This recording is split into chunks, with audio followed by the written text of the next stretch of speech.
Hello students, आज के segment में बेटा हम डिस्कस करेंगे tools used in recombinant DNA technology. और जो फर्स्ट टूल है हमारा वो है एंजाइम। एंजाइम्स को हम कैसे यूज़ करते हैं रिकॉम्बिनेंट डीएनए टेक्नोलॉजी में? फॉर एग्जांपल डीएनए एक्सट्रैक्शन में यूज़ करते हैं, डीएनए के ऊपर कट लगाने के लिए यूज़ करते हैं, डीएनए को ज्वाइन करने के लिए यूज़ करते हैं। तो कौन कौन से एंजाइम स्पेसिफिकली यूज्ड होंगे रिकॉम्बिनेंट डीएनए टेक्नोलॉजी प्रोग्राम में, बायोटेक प्रोग्राम में, to produce recombinant DNA, to produce recombinant host, उनको हम डिस्कस करेंगे बेटा। तो हेडिंग डालने फटाफट। First tool used in biotech is enzymes. बहुत सारे एंजाइम्स यूज होते हैं रिकॉम्बिनेंट डीएनए टेक्नोलॉजी प्रोग्राम में। Enzymes used in recombinant DNA technology, कौन से एंजाइम यूज होंगे बेटा? सबसे पहला एंजाइम यूज होगा, फर्स्ट एंजाइम यूज्ड, जिसको हम category first is a hydrolysing enzyme. Hydrolysing enzyme which are used to extract DNA from host cell। जैसे बैक्टीरिया सेल है बेटा, आपको उसमें से कोई स्पेसिफिक जीन निकालना है तो आपको उसका डीएनए निकालना पड़ेगा। उसी तरह से फंगल सेल है तो उसमें से डीएनए एक्सट्रैक्ट करने के लिए भी आपको उसके सेल वॉल को हाइड्रोलाइज करना होगा। तो कौन कौन से एंजाइम यूज होते हैं बेटा? तो enzyme use to extract DNA from bacterial cell. From bacterial cell DNA is isolated via treating bacterial cell with lysozyme। कौन सा एंजाइम यूज करते हैं हम? लाइसोजाइम। यदि हम किसी भी होस्ट बैक्टीरियम को लाइसोजाइम से ट्रीट कर देंगे तो सेल वॉल गेट हाइड्रोलाइज और उसमें से हम डीएनए को क्या कर सकते हैं? एक्सट्रैक्ट कर सकते हैं। उसी तरह से बेटा फंगल सेल से डीएनए को आइसोलेट करने के लिए हम यूज़ करते हैं काइटिनेज, क्योंकि फंगस की सेल वॉल बनी होती है काइटिन की, आप पढ़ चुके हैं। उसी तरह से प्लांट सेल से एक्सट्रैक्ट करने के लिए हम क्या यूज़ करते हैं बेटा? हम यूज़ करते हैं प्लांट सेल से आइसोलेट करने के लिए cellulase, because plant cell is composed of cellulose. Homopolysaccharide है सेल्यूलोज। उसको एक्सट्रैक्ट करने के लिए उससे हम डीएनए एक्सट्रैक्ट करने के लिए हम क्या यूज़ करते हैं बेटा? सेलुलेज। तो अलग अलग एंजाइम्स को हम यूज़ कर रहे हैं डीएनए को आइसोलेट करने के लिए। तो जो हमारे पास डीएनए मिले हैं वो कैसे मिले बेटा? इम्प्योर फॉर्म में। तो हम डीएनए की वॉशिंग करेंगे, किसके प्रेजेंस में वॉशिंग करेंगे? चिल्ड इथेनॉल, और हमारे पास डीएनए क्या मिल जाएगा? प्यूरिफाइड फॉर्म में। तो after isolation of DNA from respective host cell मतलब fungi cell, fungal cell, plant cell, animal cell, bacterial cell, from respective host cell it is treated with chilled ethanol। Chilled ethanol से हम इसकी washing करते हैं बेटा, chilled ethanol से। तो हमारे पास डीएनए किस फॉर्म में मिल जाता है? फिलामेंटस फॉर्म में मिल जाता है, और इस प्रोसेस को बोलते हैं डीएनए स्पूलिंग। चिल्ड इथेनॉल से वॉशिंग कर देते हैं। This process is known as, it is treated with chilled ethanol to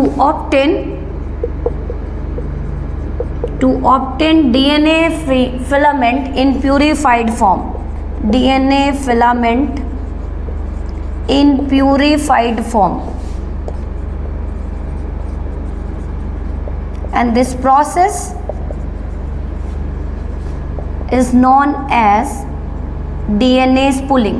तो जब हमने एक सेल को, एक होस्ट सेल को ट्रीट किया बेटा, ध्यान से देखें। फॉर एग्जाम्पल ये हमने एक टेस्ट ट्यूब लिया और टेस्ट ट्यूब में हमने ये ले लिए बैक्टीरियल सेल और इसको इंक्यूबेट करा दिया कौन से एंजाइम से बेटा? लाइसोजाइम। तो ये सेल वॉल क्या हो जाएंगे? डैमेज हो जाएंगे और आपके पास डीएनए क्या हो जाएगा? आइसोलेट हो जाएगा। तो here this is the isolation of DNA या आइसोलेटेड डीएनए।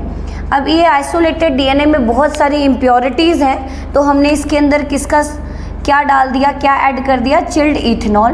चिल्ड इथेनॉल जैसे ही हम ऐड करेंगे तो ये चिल्ड इथेनॉल यहाँ पे इस इंटरफेस पे डीएनए इकट्ठे हो जाएंगे बेटा। यहाँ पे इस इंटरफेस पे डीएनए थ्रेड के फॉर्म में इकट्ठे हो जाएंगे और इसको बोलते हैं स्पूल्ड डीएनए। और this process is said to be DNA spooling. DNA डीएनए स्पूलिंग किसके प्रेजेंस में की जाती है और क्यों की जाती है? तो वॉशिंग की जाती है डीएनए की in the presence of chilled ethanol to obtained in purified form. तो फर्स्ट एंजाइम कौन सा यूज कर रहे हैं हम? हाइड्रोलाइजिंग एंजाइम, जिसमें हम डीएनए को क्या कर रहे हैं बेटा? एक्सट्रैक्ट कर रहे हैं। अब हमने डीएनए को एक्सट्रैक्ट कर लिया, उसमें से डिजायरेबल जीन को आइसोलेट करना है, तो next enzyme used is restriction endonuclease, जिसको मॉलिक्यूलर सीजर कहते हैं। Now start with the second group of enzyme which is used in RDTs, restriction endonuclease. Name से clear है बेटा, ऐसा एंजाइम जो न्यूक्लिक एसिड पे कट लगाने वाला है। एंडो का मतलब इनसाइड न्यूक्लिक एसिड कट लगाने वाला है, रेस्ट्रिक्शन का मतलब स्पेसिफिक साइट पे कट लगाने वाला है। तो रेस्ट्रिक्शन एंडोन्यूक्लियस में 2-3 क्वेश्चन आपके बोर्ड के और नेट के बनते हैं। सबसे पहला तो रेस्ट्रिक्शन एंडोन्यूक्लियस किन्होंने डिस्कवर किया था, ये किन में से आइसोलेट किया गया था? यदि मैं कहूँ कि all restriction endonuclease obtained from bacteria, तो बैक्टीरिया में ये क्यों नेटिव प्रेजेंट होता है? ऐसा क्या स्पेसिफिक फीचर प्रोवाइड करता है बैक्टीरिया को, उसके बारे में पढ़ेंगे। थर्ड पढ़ेंगे हम कौन कौन से restriction endonuclease, more than 900 types of restriction endonuclease recently used in RDT programme, लेकिन उसकी स्पेसिफिक फीचर्स क्या हैं, कैसे वो एक्ट करते हैं। कुछ फ्यू रेस्ट्रिक्शन एंडोन्यूक्लियस के एग्जाम्पल पढ़ेंगे विद देयर नॉमेनक्लेचर। क्लियर? तो रेस्ट्रिक्शन एंडोन्यूक्लियस क्या होते हैं बेटा, इसकी डिस्कवरी की बात करते हैं। तो it is first discovered by arbor Nathan and Smith. इन्होंने डिस्कवर किया, इन्होंने बताया कि ये नेटिव फॉर्म में कहाँ प्रेजेंट होते हैं? होस्ट बैक्टीरियम में, और बैक्टीरिया को डिफेंस देते हैं against the genome of bacteriophage. Bacteriophage are those virus which infect bacteria. तो ये क्या कहते हैं बेटा? ये कहते हैं Arber state that these restriction endonuclease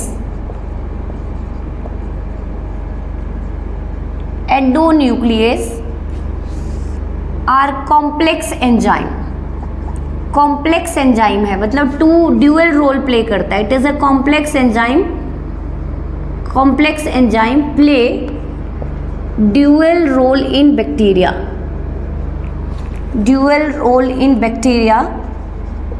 and provide resistance to bacterium towards bacteriophage genome। तो ओवरऑल यदि मैं सीधे एक स्टेट करूँ इस लाइन को, तो it is associated with defensive mechanism of bacteria. तो it is associated with defensive mechanism of bacteria. Important question है बेटा कि कोई भी एंजाइम वेस्ट या आप कहें कि अनवांटेड प्रेजेंट नहीं होता, डेफिनेटली वो कोई ना कोई प्रॉपर्टी देता होगा। तो ये डिफेंस मैकेनिज्म देता है बैक्टीरिया को, किसके अगेंस्ट बेटा? Viral genome. अब कह रहे हैं कि ये क्यों कॉम्प्लेक्स एंजाइम बोला? अब आप कह रहे हैं कि जैसे बैक्टीरिया के अंदर वायरल जीनोम की एंट्री होती है, ये एंजाइम उसके ऊपर कट लगा देता है और protect host bacterium from viral genome. लेकिन क्यों नहीं ये बैक्टीरिया के डीएनए को कट कर देता, उसके बारे में पढ़ेंगे। क्वेश्चन आता है कि why these restriction endonuclease never harm bacterial genome, क्यों नहीं हार्म करता? तो क्वेश्चन लिखें, why these restriction endonuclease never harm, किसको हार्म नहीं पहुंचाता? Bacterial genome. क्यों नहीं हार्म पहुंचाता, क्यों नहीं बैक्टीरिया के जीनोम पे कट लगा देता? तो इसका आंसर के साथ ही इसके मैकेनिज्म पे चलेंगे। क्या करता है बेटा? तो बिफोर क्लीविंग एक्शन ऑफ, या आप कहें कि as soon as viral genome or you can call bacteriophage genome. Bacteriophage genome entered into host bacterium for infection. जैसे ही कोई वायरल जीनोम बैक्टीरिया के अंदर एंटर करता है इन्फेक्शन कॉज करने के लिए, this restriction endonuclease gate activated. This restriction endonuclease soon gate activated. बहुत जल्दी एक्टिवेट हो जाता है. जैसे ही किसकी एंट्री हुई बेटा, बैक्टीरियोफाज के जीनोम की एंट्री हुई, उसके साइमल्टेनियस किसकी एक्टिवेशन हो गई, रेस्ट्रिक्शन एंडोन्यूक्लियस. तो अब ये करेगा क्या, ये करता क्या है देखें. It first show methylating activity. It first show methylating activity. What do mean by methylation, addition of methyl group. Methylating activity, methylating activity करता है. ये किसकी मिथाइलेटिंग एक्टिविटी करता है, खुद के डीएनए की. It show first methylating activity means it methylate own genome.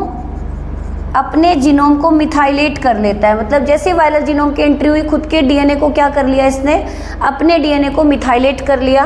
And then show cleaving activity. तो क्या कर रहा है देखो बेटा, after methylation it first methylate own genome to protect it. कभी भी हैवी मिथाइलेटेड डीएनए के ऊपर ये एंजाइम एक्ट नहीं करेगा. मतलब ऐसे डीएनए बेस पेयर जिसके ऊपर मिथाइल ग्रुप अटैच है उसके ऊपर ये कट नहीं लगाता. तो अपने डीएनए को इसने मिथाइलेट कर दिया और किसको क्लीव करेगा बेटा, वायरल जीनोम को. तो then show cleaving activity means after methylation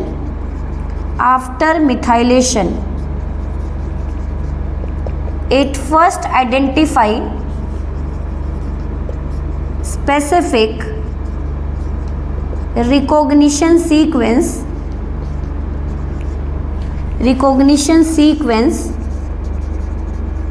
and then cleave at specific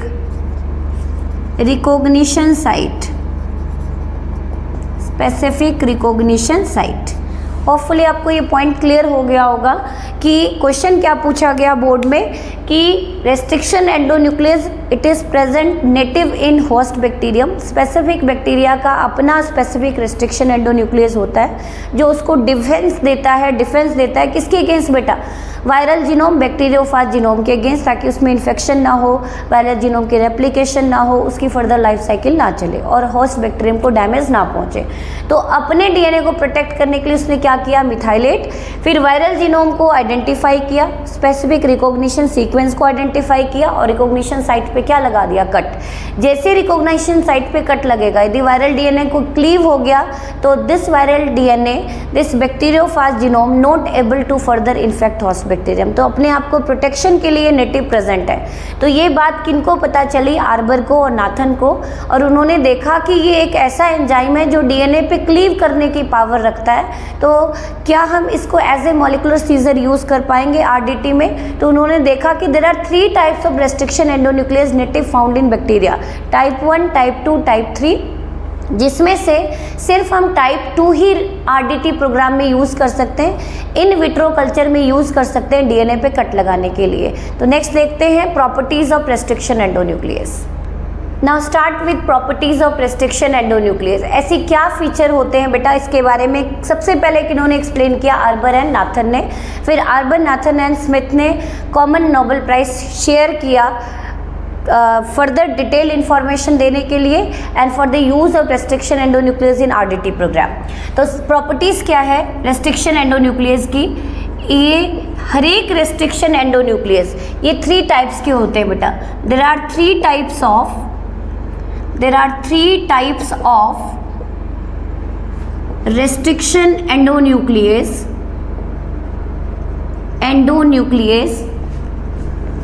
found in host bacterium. 3 types के रेस्ट्रिक्शन एंडोन्यूक्लियस मिलते हैं। Type 1 restriction endonuclease, type 2 restriction endonuclease and type 3 restriction endonuclease.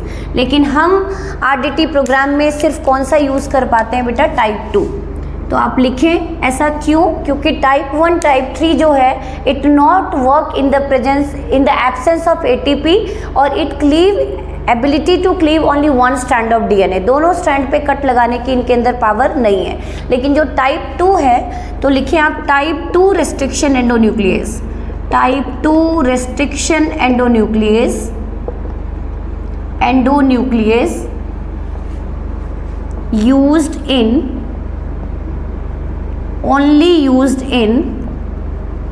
RDT program due to following reason. आपसे question पूछा जाए क्यों नहीं type 1 type 3 हम use कर पाते? क्योंकि ये इन विट्रो कल्चर में इन the absence of ATP DNA के ऊपर कट नहीं लगा पाते। दूसरा, ये डीएनए के सिंगल स्ट्रैंड पे कट लगा सकते हैं बेटा। लेकिन जो टाइप 2 है ये इन विट्रो कल्चर में यूज़ होता है। तो क्यों यूज़ होता है उसके बारे में समझेंगे। फर्स्ट लिखें आप, it is type 2 only type 2 use in RDT program. Number 1 having ability और capability to cleave DNA in vitro culture irrespective of ATP। ATP ना भी मिले, ATP के एब्सेंस में भी ये कट लगा सकता है। इन vitro culture in the absence of ATP but in the presence of magnesium ion. पहला तो ये है कि ये एटीपी के रिस्पेक्टिव में भी कट लगा सकता है। Second, having tendency to cut both strand of DNA पे कट लगाने की पावर रखता है टू प्रोड्यूस स्टिकी एंड और ब्लंट एंड। आमने सामने भी कट लगा सकता है और थोड़े साइड में भी कट लगा सकता है। तो ये टेंडेंसी सिर्फ कौन से रेस्ट्रिक्शन एंडोन्यूक्लियस में देखी गई बेटा? टाइप 2 में देखी गई है। और किन में नहीं देखी गई? टाइप 1 एंड टाइप 3 में। तो ये बेसिक आपसे पूछा जा सकता है, which type of restriction endonuclease commonly use in RDT? Type 2। Next come over the salient feature. क्यों हमने इसको रेस्ट्रिक्शन एंडोन्यूक्लियस बोला, उससे पहले समझेंगे कि न्यूक्लियस होते क्या है, ये किस कैटेगरी से बिलोंग करते हैं। It belong to category of nuclease. Nuclease वो एंजाइम होते हैं जो न्यूक्लिक एसिड पे कट लगाएंगे, या तो आरएनए पे या डीएनए पे। तो न्यूक्लियस 2 टाइप के होते हैं बेटा, एक्सोन्यूक्लियस एंड एंडोन्यूक्लियस। हम बात कर रहे हैं रेस्ट्रिक्शन एंडोन्यूक्लियस से, तो एंडोन्यूक्लियस से बिलोंग करेगा। एक्सोन्यूक्लियस और एंडोन्यूक्लियस में बेसिक डिफरेंस 1 मार्क का क्वेश्चन पूछा जाता है, इसलिए डिस्कस कर देती हूँ। तो ये किस कैटेगरी से बिलोंग करता है? न्यूक्लियस की कैटेगरी से, जो न्यूक्लिक एसिड के ऊपर कट लगाने की पावर रखता है। Nucleus on the basis of site of action कितने टाइप के हो सकते हैं? 2 टाइप के। यदि वो डीएनए के टर्मिनल साइट पे कट लगा रहे हैं, बिल्कुल टर्मिनल पॉइंट पे कट लगा रहे हैं तो एक्सो, बीच में कट लगा रहे हैं तो एंडो। एंडो का मतलब इनसाइड द स्ट्रैंड, एक्सो का मतलब at terminal end of strand. तो exonuclease cut and cleave DNA at terminal end पे कट लगा सकता है, टर्मिनल एंड पे कट लगा सकता है। And having capability to cleave only DNA not RNA. DNA पे कट लगाता है, आरएनए पे कट नहीं लगाता, तो इसको तो हम कैसे भी नहीं यूज कर सकते। एंडोन्यूक्लियस क्लीव डीएनए और RNA in between of strand के बीच में कट लगाता है बेटा, टू प्रोड्यूस स्टिकी और blunt and. endonuclease cleave both DNA as well as RNA, cleave DNA as well as RNA।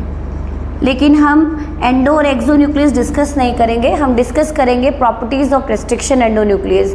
क्या फीचर है रेस्ट्रिक्शन एंडोन्यूक्लियस, क्यों हमने इसको रेस्ट्रिक्शन एंडोन्यूक्लियस कहा, उसके बारे में समझेंगे। यस बेटा, तो आपने अब तक समझ लिया कि कौन सा रेस्ट्रिक्शन एंडोन्यूक्लियस हम कॉमनली आरडीटी प्रोग्राम में यूज़ करते हैं, टाइप 2। अब आ जाते हैं प्रॉपर्टीज़ पे, क्यों हमने इसको रेस्ट्रिक्शन कहा। तो फर्स्ट प्रॉपर्टी है each restriction endonuclease, each restriction endonuclease which type, type 2।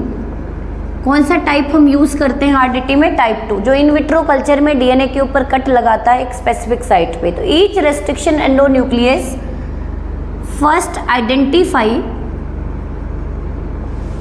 Specific recognition sequence,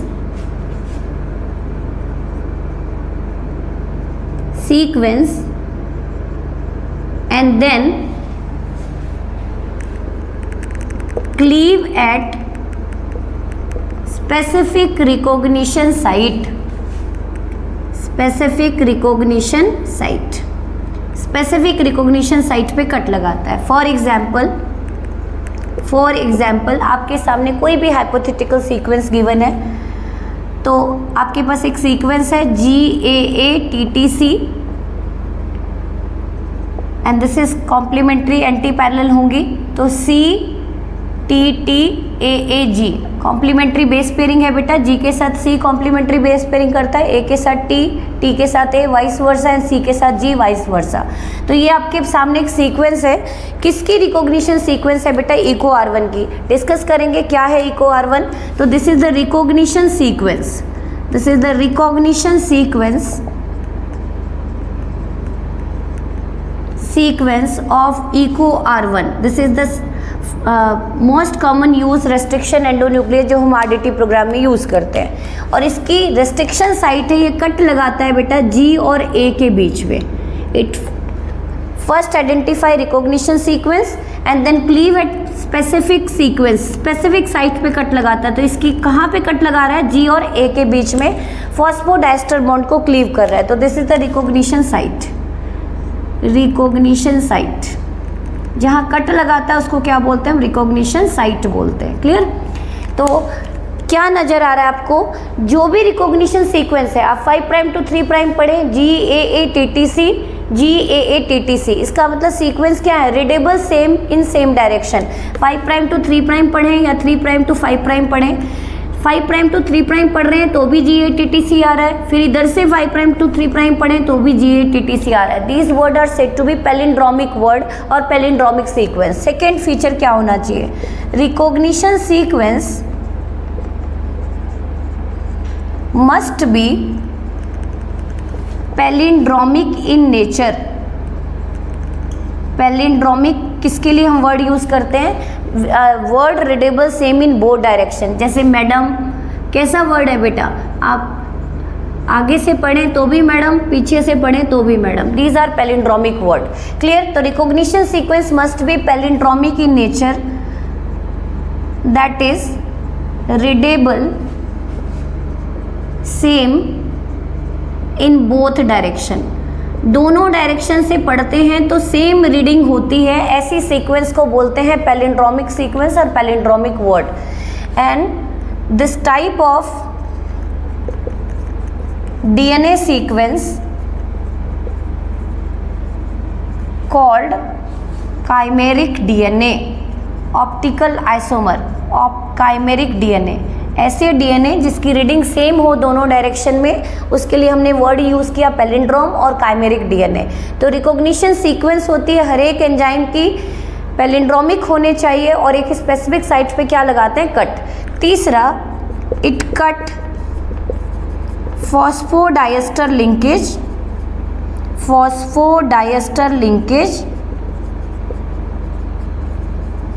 and may produce sticky or blunt end। Now come with few example of restriction endonuclease with their recognition sequence and recognition sites। Hello, again हम start करते हैं बेटा कुछ example of restriction endonuclease के साथ। अभी हमने recently एक सीक्वेंस देखी थी इको R1 की, तो इसमें क्वेश्चन क्या बनेगा बोर्ड में, एक तो ये एंजाइम निकले कहाँ से हैं, डेफिनेटली बैक्टीरिया से निकले हैं। अलग अलग बैक्टीरियम अलग अलग रेस्ट्रिक्शन एंडोन्यूक्लियस प्रोड्यूस करते हैं। फॉर एग्जाम्पल इको R1 है तो इसका नॉमेनक्लेचर पूछा जाता है बेटा, क्या है इसकी नॉमेनक्लेचर। तो फर्स्ट वर्ड किसको डेजिग्नेट करता है, यहाँ पे मैं लिख देती हूँ नॉमेनक्लेचर, फिर इसके एग्जाम्पल पे चलेंगे। तो नॉमेनक्लेचर ऑफ रेस्ट्रिक्शन एंडोन्यूक्लियस, कोई भी रेस्ट्रिक्शन एंडोन्यूक्लियस है तो रूल्स ऑफ नॉमेनक्लेचर क्या होंगे, रूल्स ऑफ नॉमेनक्लेचर क्या होंगे। सबसे पहला जो वर्ड है, फर्स्ट लेटर जो है वो डेजिग्नेट करता है जेनेरिक नेम को, डेजिग्नेट जेनेरिक नेम जो कैपिटल लेटर से स्टार्ट होता है। सेकेंड जो लेटर है CO, सेकेंड लेटर जो है बेटा वो रिप्रेजेंट करता है स्पेसिफिक नेम को और स्पीसीज नेम को, जो स्मॉल लेटर से लिखा जाता है। थर्ड जो लेटर है बेटा वो रिप्रेजेंट करता है, यदि किसी में गिवन है तो it represent strain of bacterium, किस स्ट्रेन किस वैरायटी से वो निकाला गया है। और जो रोमन नंबर आपको दिखाई दे रहा है 1 2 3, ये जो रोमन नंबर है, रोमन नंबर ये इंडिकेट करता है बेटा डिग्री ऑफ एक्सट्रैक्शन। जैसे इकोलाई से जो पहला रेस्ट्रिक्शन एंडोन्यूक्लियस निकाला गया होगा उसको इको R1 कहा गया, सेकेंड नंबर पे जो निकाला गया इसको इको R2 कहा गया, थर्ड नंबर पे जो निकाला जाएगा इको R3 कहा जाएगा। हम कौन सा यूज़ करते हैं, टाइप 2। लेकिन 1 2 3 4 5 6 7 ब्ला ब्ला ये सब किसको इंडिकेट करता है बेटा, डिग्री ऑफ एक्सट्रैक्शन, किस स्टेट में पहली बार निकाला गया है, दूसरी बार में निकाला गया है, तो डिग्री ऑफ एक्सट्रैक्शन को इंडिकेट करता है। तो इको R1 की नॉमेनक्लेचर देखते हैं। ई किस चीज को इंडिकेट करता है बेटा, एस्चेरिचिया। CO किसको इंडिकेट करता है, कोलाई, इटैलिक में होगा अंडरलाइन कर लेना। RY13 किसको इंडिकेट करता है बेटा, स्ट्रेन को। एंड फर्स्ट किसको इंडिकेट करता है, डिग्री ऑफ एक्सट्रैक्शन को, डिग्री ऑफ एक्सट्रैक्शन को फर्स्ट टाइम निकाला गया था इकोलाई से। उसी तरह से बाम H1 B इंडिकेट करता है बेटा बेसिलस को, AM इंडिकेट करता है अमाइलो लिक्विफेशियंस, स्पेसिफिक नेम है, स्पेसिफिक एपिथेट है। H इंडिकेट करता है स्ट्रेन को एंड फर्स्ट इंडिकेट करता है डिग्री ऑफ एक्सट्रैक्शन को, डिग्री ऑफ एक्सट्रैक्शन को। अगेन अब आ जाते हैं हिंड D2, सबसे पहला जो रेस्ट्रिक्शन एंडोन्यूक्लियस निकाला था वो कौन सा था बेटा, हिंड D2, उसको स्टार मार्क कर ले। H इंडिकेट करता है हीमोफिलस, IN इंडिकेट करता है बेटा इन्फ्लुएंजी, D इंडिकेट करता है बेटा स्ट्रेन एंड 2 इंडिकेट करता है, इसको नीचे लिख सकते हैं,